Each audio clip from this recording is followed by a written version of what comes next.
इस वक्त देश में चुनावी बयार चल रही है। कहीं पे उपचुनाव हो रहे हैं तो कहीं पे विधानसभा के चुनाव हो रहे हैं। देश के दो बड़े राज्य झारखंड और महाराष्ट्र में आज ही के दिन यानी कि 20 नवंबर को विधानसभा के चुनाव हो रहे हैं। और बात करें झारखंड की तो यहाँ पे आज द्वितीय चरण के मतदान डाले जा रहे हैं, तो वहीं महाराष्ट्र के 288 सीटों पर आज ही पूरे मतदान होंगे और इन सब के रिजल्ट 23 नवंबर को घोषित होंगे। 23 नवंबर को पता चलेगा कि इन दोनों राज्यों में किसकी सरकार बन रही है। पर अभी हम बात करेंगे महाराष्ट्र के 288 सीटों की। महाराष्ट्र के इन 288 सीटों पर महाविकास अघाड़ी वर्सेस महायुति की लड़ाई देखने को हमें मिल रही है। कुछ सीट ऐसे हैं जहां पे बीजेपी वर्सेस कांग्रेस हो रहा है, कुछ सीट ऐसे हैं जहां पे शिवसेना उद्धव गुट वर्सेस शिवसेना शिंदे गुट हो रहा है, तो कुछ सीट ऐसे हैं जहां पे एनसीपी शरद वर्सेस एनसीपी अजीत हो रहा है। इन 288 सीटों में से 19 सीटें ऐसी है जो इस वक्त हॉट सीट बनी हुई है और आज हम इन्हीं हॉट सीटों का समीकरण समझेंगे। साथ ही हम बात करेंगे महाराष्ट्र उपचुनाव की भी। इस वक्त देश में उपचुनाव भी हो रहे हैं और महाराष्ट्र के एक सीट पे आज उपचुनाव हो रहे हैं। आज वहां पे उपचुनाव के मतदान डाले जा रहे हैं। ये सीट है महाराष्ट्र की नांदेड़ की लोकसभा सीट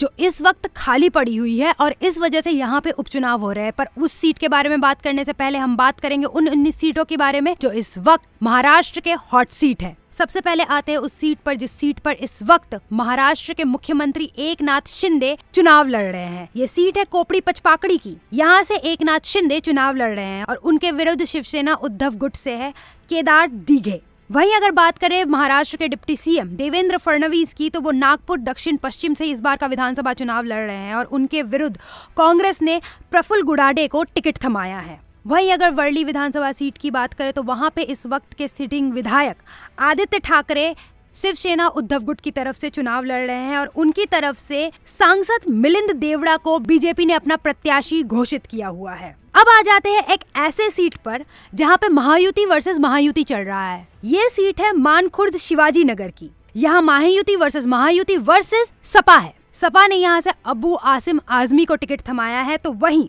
महायुति के शिवसेना शिंदे गुट से सुरेश पटेल यहाँ पे चुनाव लड़ रहे हैं जिनको बीजेपी समर्थन दे रही है। पर नवाब मलिक एनसीपी अजीत पवार गुट की तरफ से यहाँ पर चुनाव लड़ रहे हैं जो महायुति के ही गठबंधन में है। पर नवाब मलिक अलग से चुनाव इसलिए लड़ रहे हैं क्योंकि उनके मतभेद बीजेपी के साथ है। वो बीजेपी को सपोर्ट नहीं दे रहे हैं, इसीलिए वो इस सीट पर अकेले चुनाव लड़ रहे हैं। अब आते हैं बांद्रा पूर्व पर। कुछ दिनों पहले ही हमें पता चला था कि बाबा सिद्दीकी की हत्या कर दी गई और बांद्रा पूर्व से विधानसभा चुनाव लड़ रहे हैं उन्हीं के बेटे जिशान सिद्दीकी जो कि एनसीपी अजीत पवार गुट के टिकट पर ये चुनाव लड़ रहे हैं। उनके विरुद्ध आदित्य ठाकरे के मौसी के बेटे यानी कि आदित्य ठाकरे के मौसेरे भाई वरुण सरदेसाई है जो कि शिवसेना उद्धव गुट की टिकट पर जिशान सिद्दीकी को कड़ी टक्कर दे रहे हैं। अगर मुंबा देवी सीट की बात करें तो इस विधानसभा चुनाव के दौरान मुंबा देवी की सीट काफी सुर्खियों में रही क्योंकि बीजेपी प्रवक्ता शाइना एनसी बीजेपी छोड़ के इस वक्त शिवसेना शिंदे गुट में चली गई है और वो इसी मुंबा देवी से ये विधानसभा चुनाव लड़ रही है और उनके खिलाफ कांग्रेस ने अमीन पटेल को यहां से प्रत्याशी घोषित किया है। अगर साकोली की बात करें तो साकोली से कांग्रेस प्रदेश अध्यक्ष नाना पटोले चुनाव लड़ रहे हैं और उनके विरुद्ध है बीजेपी के अविनाश ब्रह्मानकर जो उनके विरुद्ध खड़े हुए हैं। कमाठी की बात करते हैं तो यहाँ से कमाठी विधानसभा सीट से बीजेपी प्रदेश अध्यक्ष चंद्रशेखर बावनकुले इस बार का विधानसभा चुनाव लड़ रहे हैं और उनके खिलाफ है सुरेश भूयार जो कांग्रेस की टिकट पर ये चुनाव लड़ रहे हैं। अब आते हैं माहिम की तरफ। यहाँ से राज ठाकरे के बेटे अमित ठाकरे महाराष्ट्र नवनिर्माण सेना के लिए उतरे हैं। वो इस बार का विधानसभा चुनाव माहिम की सीट से लड़ रहे हैं और उनके अगेंस्ट यहाँ पे है शिवसेना उद्धव गुट से सदा सर्वांकर। अगर अनुशक्ति नगर की बात करें तो नवाब मलिक की बेटी सना मलिक यहाँ से एनसीपी अजीत पवार गुट की टिकट पर चुनावी मैदान में खड़ी हुई है। तो वही एनसीपी शरद गुट के फाहद अहमद जो कि अभिनेत्री स्वरा भास्कर के पति है वो यहाँ से अनुशक्ति नगर से सना मलिक के खिलाफ चुनावी रण में उतरे हैं। अनुशक्ति नगर एक ऐसी सीट है जहां पे एनसीपी वर्सेस एनसीपी हमें देखने को मिल रही है। अगर धिंदोशी की बात करें तो यहाँ पे शिवसेना वर्सेस शिवसेना देखने को मिल रही है क्योंकि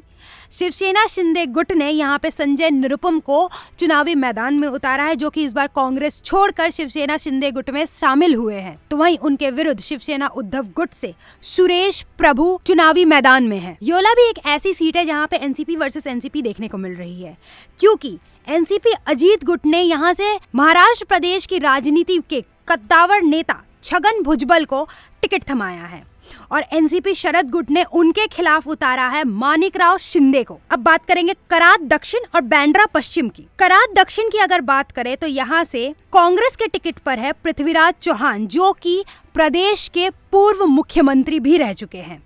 तो वहीं उनके खिलाफ जो उनको टक्कर दे रहे हैं वो है बीजेपी के अतुल बाबा भोसले। वहीं बांद्रा पश्चिम में बीजेपी ने अमित शाह के करीबी आशीष शेलार को टिकट थमाया है और कांग्रेस ने उनके विरुद्ध खड़ा किया है आसिफ जकारिया को। तो बांद्रा पश्चिम की ये जो सीट है यहाँ पे बीजेपी वर्सेस कांग्रेस देखने को मिल रही है। अब आते हैं लातूर शहर और लातूर ग्रामीण सीट पर।